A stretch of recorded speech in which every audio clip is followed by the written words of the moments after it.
Hi, I'm Grace Pike. I'm back with 5 features, and today I'm sitting down with Dr. Blasky with Harvey Pediatrics. He's going to be talking about signs and symptoms that your children may be showing due to all the changes during this difficult time. Thanks for watching. So I've been practicing psychology for 30 plus years.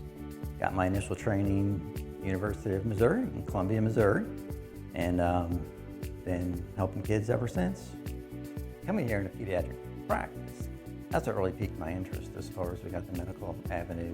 This will really help, bring to grounding the behavioral health of these kids. So we can kind of hit all angles, working together as a team for the health of these kids. And my biggest passion really is family work. I just think that's such an integral piece of working with these kids and understanding. So a lot of times in my practice, actually what I'm doing is I'm combining multiple avenues. There may be some sessions where I'm doing cognitive behavioral therapy with a kid. Other times I feel like I'm missing a piece, so I've got to get families in, get parent involvement in, figure out what's going on with family processes that are affecting what I'm doing with the cognitive therapy, which is certainly plenty of great treatments out there for individual work. So I really don't want to minimize that as well, because they're all at play. I feel like my practice, I've got a lot of tools I can use. I'm trying to individualize it to this child and his situation. All right. So with the COVID-19 pandemic, a lot of signs, symptoms may show up in your kids that tell us, okay, they're struggling, they're having a tough time. They're more anxious, they're more down, so on. The easy sign is that they tell us. They tell us, I'm freaked out, I'm stressed out, I can't take this, I can't believe this has been canceled, that's been canceled. My life is in shambles, so they out and out tell us that they're struggling. Some kids won't do that. Some kids can't tell that because they don't have the verbal skills and so on. So a lot of things that are going to show up are you're going to see physical symptoms. Some of those things are going to include they've got headaches that all of a sudden start popping up, tummy aches. They may have some GI issues that pop up. Sleep is a big one that's going to show up as an issue. They can't go to sleep. They don't want to go to sleep. They want to sleep with mommy. Those issues are very common. Appetite may change, may go up, may go down. Either one could occur. You also may see behavioral changes. And again, lots of options here. One may see some acting out that's more often. They just become more stubborn, ornery, defiant. That often will show up with an anxious kid. Sometimes they'll be more restless. They'll be more fidgety. They can't sit still. They seem on edge. Conversely, there's sometimes you see kids that are going to withdraw more. They're going to be hiding out in their room constantly. You're never going to see them. So that's another change you may see. Toileting issues, sometimes bedwetting. Sometimes you'll see with older kids some regressive behaviors. They may start wetting more. They may start sucking their thumb more. So the range is quite broad. Now, to the extent that these are significant changes in what you normally see, and again, since that list was so broad, that's what you're really going to be looking for. Is there a change in my child? Is there some change in functioning that's worrying me? That this is just not like him. Something's going on here. So to the extent that they continue, even with your encouragement and support, they don't go away, that's the time when, well, maybe we do need to step it up and get some help with this. It may be that counseling is in order to help get to the bottom of what's going on. Sometimes, honestly, even in our best efforts as parents, we try our hardest, we love our kids so much, there's a limit to what we can do. So we need some advice, we need some help. And that's where I come into play. It's been my passion for 30 years.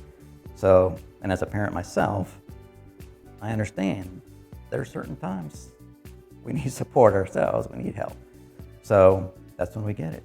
And we don't need to be bashful and feel bad about doing that. We've not failed as parents because we do that. We all need help and support at times.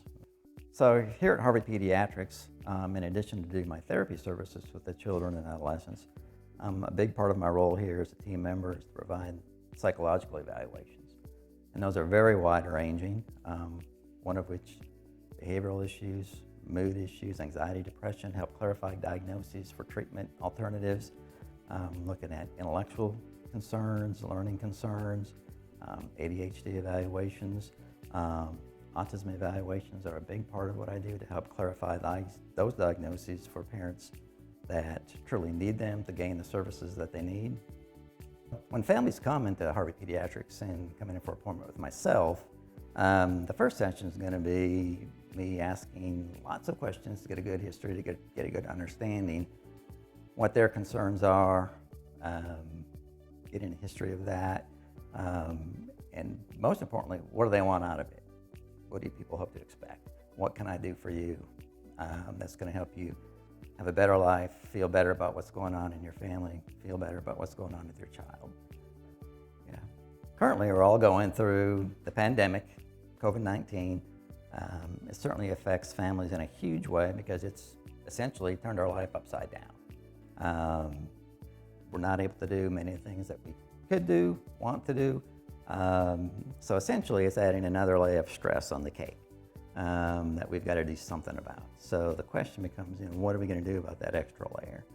So to me, interestingly, in the families I've seen since this has started, my take on it so far has been the stress on the parents has actually been more than on the kids.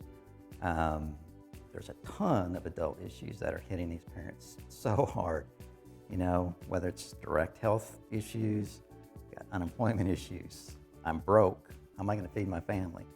So the adult stress, the parent stress has been immense. So interestingly, I really think my take on this is we need to break it down. If it's a young child, if it's a teenager, what really are they stressed about? What effect is this having on them that may be different than the parents? You got a 6-year-old boy, he may not have any clue that the family's gone broke. All he knows is that mommy's home, daddy's home. His worries may be very different, or he may not have any because he's just thrilled that mom and dad are home. You have a teenager, may have a whole different set of worries. They may be more worried about their love life, their romance, the fact that, oh my gosh, my baseball season was crashing to a halt. What am I going to do about school? I can't keep up with this internet stuff. I don't know how to do it. Is school going to start next fall? And of course, social life with teenagers being a huge part of their life. That may be their biggest worry. I want to hang with my friends. I can't do it. So again, interestingly, I think you really need to pick it apart, different age groups and scenarios about what's going to be most stressful for them. So another factor that can be quite stressful for children and teenagers these days is the social demands, a lot of which is fueled by the social media, which is a different world these days. I'm an old timer, so way back in my days, these things didn't exist. Pressure was non-existent. Now, those pressures begin very early on, earlier than I think most of us think. It's quite amazing. I'll go out into the waiting room at work and I'm looking out there and every child, every parent, sometimes sadly, has a phone in their hand and they're not looking at anybody else. They're not talking, they're not conversing, they're looking at their phone.